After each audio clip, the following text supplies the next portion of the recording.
Hello guys! Kamusta po kayong lahat? For today's video, nandito po pala tayo ngayon sa parlor ni Tita Hermie dahil nagpagawa nga po pala siya ng bintana niya sa CR at bintana po dito sa taas ng parlor. At ito na nga, nagpapalinis nga siya sa akin dahil nga chinat ko siya. Sabi ko sa kanya, tutulungan ko nga siya maglinis dyan. At biglang dumating nga itong customer na magpapagupit nga raw. Dahil nga si Tita Hermie nasa likod ng kanyang bahay. At ito nga ako naman nagsimula na maglinis dyan. Pagka nga talaga nagpapagawa si Tita Hermie diyan sa bahay niya, ako talaga yung china-chat niya. Sabi ko sa kanya tutulungan ko siya 'pag nakikita ko talaga nagpapagawa sa kanyang bahay. Eto nga habang naglilinis na nga po ako diyan, winalisan ko talaga yung gilid, inalis ko nga muna lahat ng gamit habang busy pa si Tita Hermie dito sa likod ng bahay niya. Ito na nga, sinimulan ko na nga din magwalis-walis at talagang ginilid ko lahat ng gamit para mas komportable ko kapagka naglilinis na ako ng parlor niya. Almost siguro matagal na din niya akong helper kaya talagang gustong-gusto ko talaga siyang tinutulungan. Ang gaan-gaan ng loob ko sa kanya, sobra, wala akong say, wala akong masabi, talagang gustong-gusto ko talaga siyang tinutulungan. Gano'n naman talaga kapagka talaga, nagpapagawa siya sa kanyang bahay, tinutulungan ko talaga siya diyan. At ito nga, gusto ko talaga siya tinutulungan diyan maglinis. At ito nga, pagkatapos ko nga ialis yung mga ibang gamit diyan, talagang sobrang busy talaga, sobrang alikabok. Wala pa akong face mask diyan kasi medyo maalikabok talaga dahil nga sa sobrang busy nga ni Tita Hermie, gustong-gusto ko na nga rin 'to lampasuhin dahil nga 'wag nga muna 'to, magwalis-walis nga muna ako diyan. Ito nga, dahil nga ito gusto tulungan ako Tita Hermie at kinuha na lahat ng mga timba at may dadating nga daw siyang customer na magpapagupit nga riin. At ito nga, habang naglilinis na nga ako diyan guys, sobrang alikabok talaga, sobrang alikabok at tinatanong niya ako kung ano daw ba gusto kudlapang. Abay, kahit ano gusto nga kudlapangin, go lang, 'di ba? Habang naglilinis nga kami diyan ni Tita Hermie is tinutulungan na nga niya ako, pinupunasan na nga diyan yung mga hagdan na pinagbagsakan mismo ng mga bato-bato niya sa taas ng bintana niya. At ito na, winasan ko na nga diyan hanggang dulo, hanggang sa itaas. Ito, medyo buti nga lang kamo, hindi ko naabutan na masyadong madumi yung taas sa hagdan niya at inalis ko na nga lahat ng gamit diyan. At ito, nag-i-start na nga ako diyan. Ito, inalis ko lahat ng gamit diyan ng mga pinaggamitan at dahil nga huhugasan nga natin 'yan at sasabunin nga natin para nga mas maayos tignan at maganda nga at mabango dahil wala ngang alikabok 'yan. At ito nga, habang naglilinis nga ako diyan guys, ay naku, Diyos ko, napakaalikabok talaga. Sobrang alikabok talaga, hindi ko talaga makakahinga. Kaya nga si Tita Hermie talaga lumalabas everytime na magpapagawa nga siya diyan sa kanyang parlor.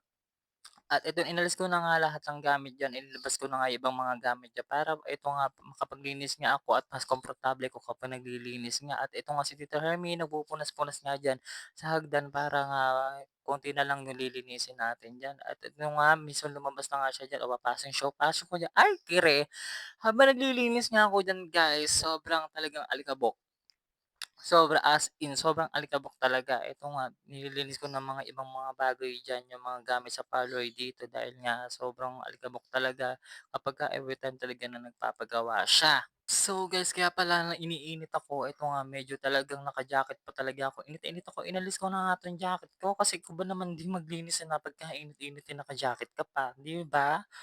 At ito na nga, habang inaalis ko na nga yung mga ibang gamit diyan sa labas, napaka-busy talaga sa labas dahil andun lahat ng gamit ng parlor at inaasikaso ko na nga 'to at unti-unti ko na nga 'tong hinugasan. At ito, hinugasan ko na nga diyan palabas. Ito, oh, 'di ba pinapagpag ko na nga yung mga alikabok diyan dahil iniwan ko na nga 'tong cellphone ko dito sa loob ng parlor. At habang winawalisan ko na nga diyan sa labas, pinapagpag ko talaga lahat ng gamit, lahat ng mga punda, ganyan, yung mga ginagamit natin pang-cover natin sa mga customer para kapag ginamit natin is malinis. Buti na lang pala nakatapos si Tita Hermie dito sa likod ng parlor niya at ito, tinulungan na nga ako sa kanyang parlor at kinuha na nga niya 'tong hose para maayos na nga daw lahat ng gamit at meron nga siyang gugupitan na customer.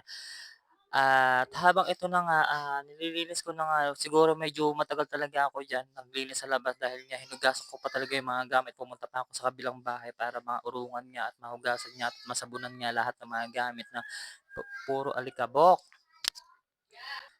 Taon-taon kapagka talaga si Tita Hermie nagpapagawa is gusto nga magpatulong nga sa'min 'yan dahil nga ako eto, nagkusa na nga akong i-chat siya at ito, magpapalinis na nga siya. Dahil napaka-busy talaga at ito nga napaka-alikabok talaga dahil hindi naman niya kaya maglinis sa mag-isa lang na kailangan may katulong nga siya diyan.